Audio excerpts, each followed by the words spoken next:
Lincoln came here to Center Hill basically to talk to the commanding officer of the garrison of Petersburg to see whether the community was getting used to the idea that the Confederacy was over and slavery was done with.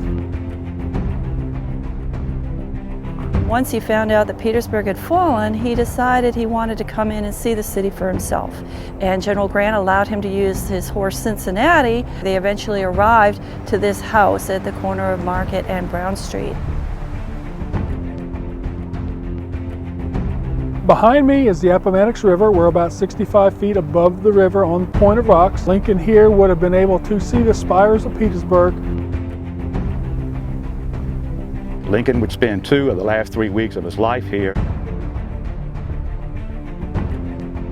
This is where Grant would conduct the war from. So Grant is really coordinating all the various Union armies across the country from this cabin right here. Elizabeth was born in Dinwiddie, Virginia. Elizabeth Keckley, as a free person, was in Washington, D.C. in the spring of 1861 trying to find more employment. The woman that was already a client said that she would introduce Elizabeth Keckley to Mary Lincoln, and Mrs. Lincoln hired Keckley as her personal dressmaker.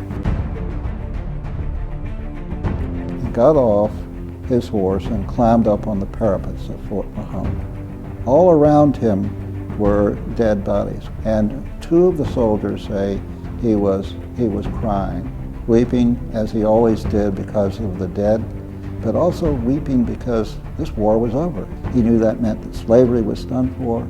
He knew that meant the Union had been preserved.